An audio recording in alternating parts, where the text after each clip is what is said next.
the other realities invaded our world, most of the High Lord's armies descended down bridges from otherworldly portals that opened within storms in the sky. There is a realm that did not attack from above like the others, but ascended from below, deep within the bowels of the earth. While the massive reality storms exploded in the atmosphere above Great Britain and Scandinavia, the greatest threat to it came from under the surface. Unlike the obvious gateways from the other cosms that stretched into the heavens, this realm scored out tunnels and caverns that carved out an intricate network of passageways and chambers underground. These networks of arteries led to maze-like dungeons and subterranean catacombs deep within the ground. As these buried cavities tore through our planet's crust, the Earth heaved and shook, producing earthquakes and tremors that shattered the surface, opening chasms and sinkholes to the depths below. While the ground convulsed and split open, the wave of transformation cascaded across the landscape and reshaped the realm back to its medieval ancestral roots. Old castles and fortresses became anew, as if suddenly renovated. Newly constructed citadels arose out of the devolving ruins of the modern world, while towns and villages regressed back to a more ancient time. Concrete, steel, and vinyl reshaped itself, turning into wood, stone, and straw. Roadways reformed from asphalt to cobblestone, cars into carts, and plumbing into aqueducts or wells. The metamorphosis demolished the sprawling skylines of the high-rises and dismantled the transportation arteries of modern engineering. Forests and hillsides regrew, reshaping into enchanted woods and magical hovels housing a plethora of fantastical entities and mysteries. Monuments and mausoleums dedicated to the realm's deities appeared from nowhere, dotting the land among the towers and keeps, manifesting a polytheistic pantheon of otherworld deities. Before the dust had settled and the shockwaves receded, the craters came alive, spitting out wave after wave of mythical monsters, creatures of fantasy and sorcery that began reinvigorating the magic long forgotten on our world. Among the hordes of fabled bestiary from folklore came the other inhabitants of this enchanted reality. It would not take long for us to learn that there were those both hostile and friendly to our world. Lineages of beings considered fanciful imaginations of the human mind were revealed to be actual races in an astounding discworld of phenomenal qualities. All manner of legendary genealogies populated this cosm, from the aggressive and warlike bloodlines such as trolls, orcs, goblins, and ogres, to the more cooperative and principled ancestry of dwarfs, elves, halflings, and gnomes. We would learn that this strange universe and the realm it occupied on Earth are called Aysle by its residents. For thousands of years, the Cosm proper existed in a vacuum of medieval hierarchy and mystifying wizardry, forging axioms that subdued its technological improvement and elevated its theological superstitions.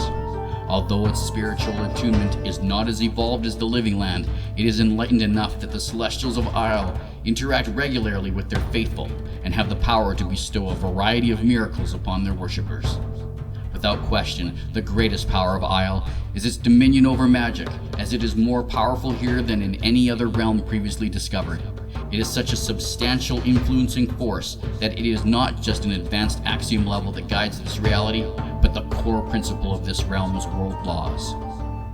The law of magic infuses all things contained inside the realm with supernatural elements, empowering both living and unliving alike. This is especially evident whenever spellcasters manipulate their thaumaturgical fascinations, as they can increase the effectiveness of incantations from all schools of magic activated within its boundaries. When it comes to objects and material items, the law of enchantment bestows magical properties on things that become important, valuable, or useful, increasing their functionality or enhancing their effectiveness. This blessing can be detrimental though, as those who seek out and can detect imbued artifacts are attracted to powerful enchantments. While the magical qualities are abundant in Aysle, what is probably the most influencing and overarching edict of all is the law of light and darkness. It is this governance that binds the magical properties of the realm into two distinct paradigms of conflict and contention. For thousands of years, this division of ideologies has forged a history of hostilities between the various races of the Cosm, long before the possibility wars ever came to their dimension. Since time immemorial, there has existed the conflict between good versus evil, right or wrong, and light contrasting darkness. These philosophies have directed this reality's evolution into a continuous ebb and flow of ascension and collapse as the two paradigms evolve and regress between its inhabitants. Due to these principles being malleable and interpretive, all the races of Aysle have gone to battle with or against one another at one point or another throughout the Cosm's history. Several kin have even warred amongst their own kind as factions rise and fall with each new swing of the pendulum. It is this prevalent criterion that attracted the blackest and most heinous evil of all, the self-proclaimed Dark One, Lord Angar Uthorion, High Lord of Aysle, King of the Vikings, and right hand to the Gaunt Man. For centuries, Uthorion served the Gaunt Man as his most trusted and valued warrior, helping the High Lord to conquer dozens of realities. It was during these invasions that the two uncovered another darkness device, and the Gaunt Man awarded the infernal machine to Angar for his years of faithful service. Now a High Lord himself, Uthorion sought a universe to invade and chose Aysle as his first acquisition.